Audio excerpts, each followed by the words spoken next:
Round glass foundation ਪੇਂਡੂ ਪੰਜਾਬ ਦੇ ਬੱਚਿਆਂ ਲਈ ਸਭ ਤੋਂ ਵੱਡਾ football tournament round glass foundation football cup 2024 RFFC ਆਯੋਜਿਤ ਕਰਾ ਰਿਹਾ ਹੈ, ਜਿਸ ਵਿੱਚ 4000 ਤੋਂ ਜ਼ਿਆਦਾ ਬੱਚੇ ਵੱਖ-ਵੱਖ ਥਾਵਾਂ ਤੋਂ ਖੇਡੇ ਜਾ ਰਹੇ ਮੈਚਾਂ ਵਿੱਚ ਅੰਡਰ 12 ਅਤੇ ਅੰਡਰ 16 ਕੈਟੇਗਰੀ ਵਿੱਚ ਮੁਕਾਬਲਾ ਕਰ ਰਹੇ ਹਨ।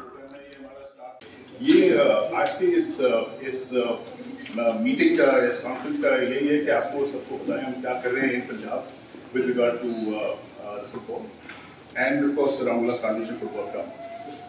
बिफोर आई गो ऑन, मैं बहुत धन्यवाद और आभारी हूँ मिस कविता खन्ना जी का, जो हमारे साथ हमारे सपोर्ट करी है इसमें पूरे round glass foundation football program में। एंड कप पे तो जरूर करी उन्होंने, लेकिन सारा जो हमारा गुरदासपुर पठानकोट का एफर्ट है वो सारा का सारा पार्टनरशिप कविता जी के साथ हुई है। तो मैं बहुत धन्यवाद करता हूँ, बहुत आभारी हूँ उनका, उनके सहयोग का, उनके पार्टनरशिप का। उनके साथ ही हमारा काफ़ी बड़ा है। इनफैक्ट आप समझो जो लगभग 400 गाँव हैं उसमें से ऑलमोस्ट 100-150 गाँव कविता जी के थ्रू हमारे सपोर्ट में बने हैं। तो thank you very much Kavita ji. मैं आपको दो तीन चीज़ें और बताना चाहता हूँ अबाउट फाउंडेशन का। ये जो हमने पिछले 1 साल 2 साल से हम लोग स्केल अप करे थे अपना प्रोग्राम, ये नंबर ऑफ बच्चों को बढ़ाएं, increase the participation of girls, so that has been very successful. आज के डेट में लगभग 25% जो पार्टिसिपेंट्स हैं, हमारे 12000 प्लस बच्चे रोज खेलते हैं हमारे ये फुटबॉल एंड वॉलीबॉल विलेज। लगभग 25% से लड़कियां हैं। ये पहले जब हमने शुरू करा था उस टाइम में लगभग 1% 2% पार्टिसिपेशन थी गर्ल्स में, but this has now increased to 25-26%, which is we are very happy and proud that that's happening, and I hope that can reach 50% and more in the time to come. But what has also happened, we have a couple of programs जो हमने चलाए इसके लिए, something called One Girl One Football, जहाँ हम लोग specifically girls के ऊपर फोकस करके उनको इनवाइट करते हैं खेलने के लिए, और अगर आते हैं तो स्पेसिफिकली उनको एक football as a gift to go back in play. So that is happening very good. Outside of sports हमारे और भी प्रोग्राम्स हैं on environment sustainability. We got the brilliant tree project which is also doing very well. We doing lot of work on waste management और agriculture पे भी काम हो रहा है हमारा, but today we focus on sports. So with that, I would may I invite Kavita ji to also introduce Raund Glass Foundation Football Cup. Round glass foundation football club को introduce करने से पहले मैं थोड़ा सा कविता और विनोद खन्ना फाउंडेशन के बारे में कुछ कहना चाहती हूँ। मैं विनोद खन्ना की पत्नी हूँ। विनोद खन्ना 4 बार गुरदासपुर से लोकसभा में चुने गए, और उनके देहांत के बाद मेरा बड़ा दिल था कि मैं गुरदासपुर में कुछ करूं, कि हम लगभग अब 26 साल हो गए हमें यहाँ आए, और विनोद जी को 17 साल हुए, और हमारा बड़ा लगाव बन गया था। जब एक मैं आपको कहानी सुनाना चाहती हूँ कि जब ओशो वापस आए अमेरिका से इंडिया में, उन्होंने विनोद जी को बोला था कि आप पूना का आश्रम संभालो, I would like you to be in charge of the Poona ashram, Osho का आश्रम। और विनोद जी ने उनको पहली और आखिरी बार अपने ग्रुप को इनकार किया, और उन्होंने कहा कि मैं ये नहीं करूँगा क्योंकि पॉलिटिक्स और एडमिनिस्ट्रेशन मेरे नेचर में है नहीं। तो ये जो हमने काम किया है, जिस उद्देश्य से विनोद जी आए गुरदासपुर में, वो बिल्कुल सेवा भाव से था, और जो मैं अभी कर रही हूँ वो मैं बिल्कुल सेवा भाव से कर रही हूँ। जब पॉलिटिक्स था तो उस ढांचे में हमने किया, और विनोद जी के जाने के बाद मैं कुछ करना चाह रही थी और अपने जगह पे कर रही थी सॉलिड वेस्ट मैनेजमेंट का। लेकिन विशाल जी, मैं कहना चाहती हूँ मैं आपकी बहुत आभारी, और यहाँ आकाश जी भी है। आकाश जी मेरे पास आए, और मैं पठानकोट में थी, हमारा घर पठानकोट में है, और उन्होंने कहा कि कविता ये हमें फुटबॉल्स चाहिए, आप प्लीज़ डोनेशन दीजिए फुटबॉल्स के लिए। तो जब मैंने प्रोग्राम के बारे में सुना ये जो विलेज फुटबॉल का प्रोग्राम है, मैंने कहा कि मैंने डोनेशन तो दे ही दिया, लेकिन उस समय गुरदासपुर में 20 गांव में ये ग्राउंड ग्लास का फुटबॉल प्रोग्राम चल रहा था और मैंने कहा कि मैं भी इसका एक हिस्सा बनना चाहती हूँ। और उसके बाद मैंने फॉर्मली कविता और विनोद खन्ना फाउंडेशन स्थापित किया और मुझे बड़ी खुशी होती है कि लगभग एक साल में 20 गांव से अब 95 गांव, from 20 villages we gone up to 95 villages, और हमारी लड़कियां बहुत अच्छी खेल रही है। एक गांव है अठवाल जहां 6 लड़कियां डिस्ट्रिक्ट टीम में थी और ये डिस्ट्रिक्ट टीम पंजाब के सेमीफाइनल्स तक पहुंच गई। एक और भी मुझे लगता है कि जितनी लड़कियां जुड़ जाती है वो बहुत ही अच्छा होता है, क्योंकि एक एम्पावरमेंट होता है। मुझे खुद को ताजुब हुआ जब मैंने देखा, जब हमारा इनॉग्रेशन था, उसमें 11 टीम्स थी लड़कियों की, 11 मैचेस थे, लड़कियां थी, सभी लड़कियों ने शॉर्ट्स पहने हुए थे और पहले ये मैंने देखा ही नहीं था कि पंजाब में मैंने किसी लड़की को शॉर्ट्स पहनते हुए देखा नहीं था। और मुझे लगता है कि ये जो विमेंस एम्पावरमेंट है जिसके बारे में हम बात करते हैं, ये ग्राउंड लेवल से अब हो रहा है। वो जो बॉडी शेमिंग होता है औरतों का कि नहीं आपको ऐसे कपड़े नहीं पहनने चाहिए, ये नहीं करना चाहिए, पहले तो सर ढका जाता था, हमारी संस्कृति है, मैं इसको बिल्कुल मानती हूँ, लेकिन ये भी नहीं होना चाहिए एटीट्यूड कि अगर आपने किसी तरह के कपड़े पहने, टाइट जीन्स पहने, ये किया वो किया, तो आपको कुछ भी हो सकता है। तो I am very happy to see the spin off this incredible football programme for which I am grateful to you. Kavita और विनोद खन्ना फाउंडेशन, आखिरी कुछ मैं आपको कहना चाहती हूँ कि हम बिल्कुल सोशल इकोनॉमिक डेवलपमेंट को देखते हैं।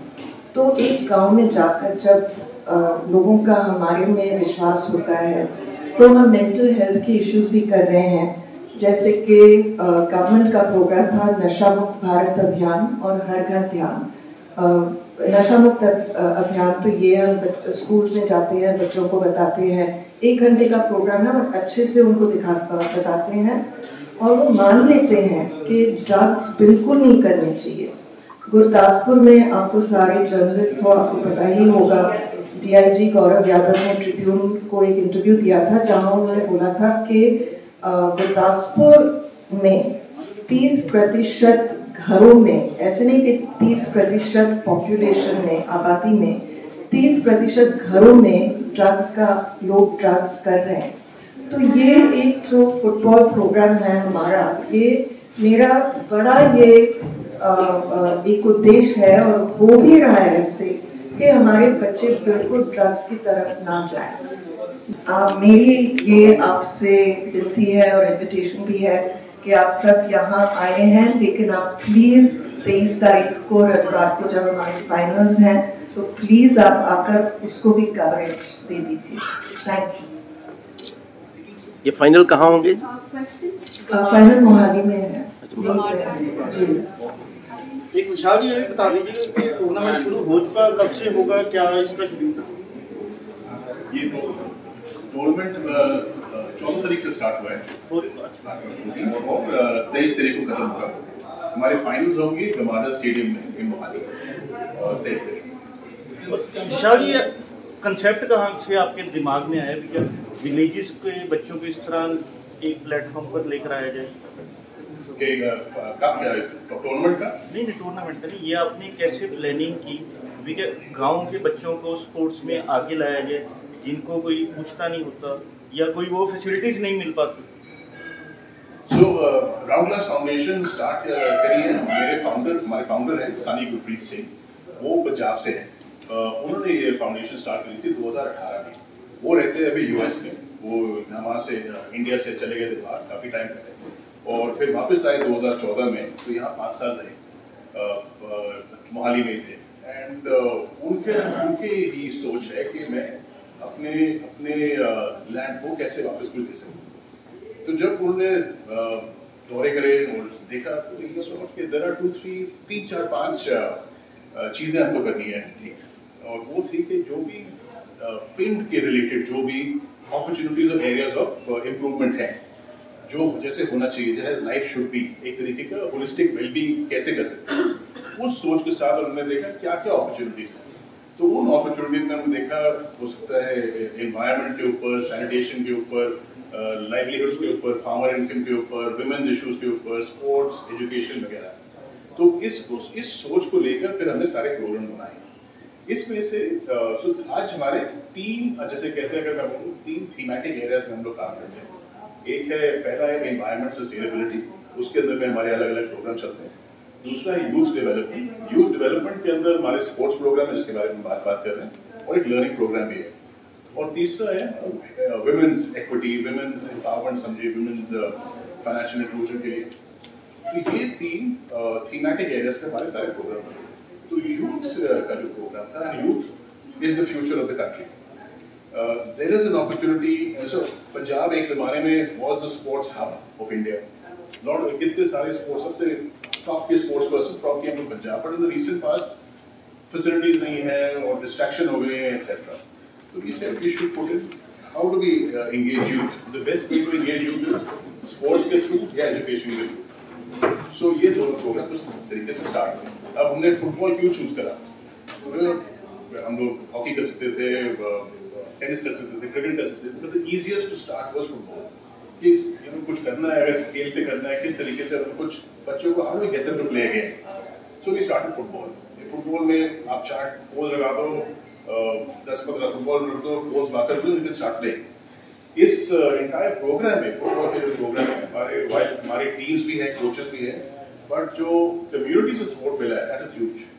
आज 400 सेंटर में हमारे पास लगभग 550 वॉलंटियर्स हैं, जो वॉलंटियर्स कोच जो हर रोज आके बच्चों के साथ खिलाते हैं, और हमारी टीम्स फिर सर्टिफाई हो जाती हैं from AIFF for example, D license coach बन के फिर वहाँ पर जाके हम लोग उनको ट्रेनिंग देते हैं। But idea was to get children to play. And we've got teams of under 16 and under 12. You'll get all the details of these on your handouts. But we have about 315 teams play which are participating, and almost 4,000 children. Of this, about 4,000, roughly about 20-25% are girls. About 600 plus girls have participated in the program. And so we've finished as of right now about 200 plus games that we played. It's a knockout tournament, so then the children get knocked out, the teams get knocked out. And we will have the finals for this, for boys and girls, on the 23rd in Mohali. Roundglass Foundation, we also have another entity called Roundglass Sports, where we are actually training for excellence. We're training football teams and hockey teams. Who alag se another group, another division in our organization. And we have children who move from the grassroots village teams into the grassroots development centers. So वहाँ से फिर उनको they move into our academies and centers. Yeah, is there any number how many players are from the rural that are going to come into the academy? So there are, I think the numbers, I won't have the exact number offhand, but let's say in the last 6 months we've had four children who moved from our village level into the academies, chosen for academy program. So there are already, like, the progress plan is on, and as sir said, there's 4 to 10 children have already come to development centers. So these are the basic nurseries. We start grassroots centers in the villages. Then the best players go to development centers from Roundglass Sports, where we have professional coaches, where we give them kids football, and then from there they come to the Roundglass Academy. So that plan is there. Already 10 children are playing in the development center now from the grassroots centers. And 4 kids are in the academy. Yes. Yeah. And about 500 children from the total children are played some competition like district level or state level, and few of the teams have played national level also. In the border areas, we don't have open spaces where the children can play football. So we have started volleyball for them. So in Gurdaspur, my goal is that in every one of the 1,200 villages in what was Vinodji's Lok Sabha constituency, which is districts Punjab and Pathankot, to have daily sports every day. So it will be either football or volleyball or kabaddi. Thanks for watching. Please like, share and subscribe.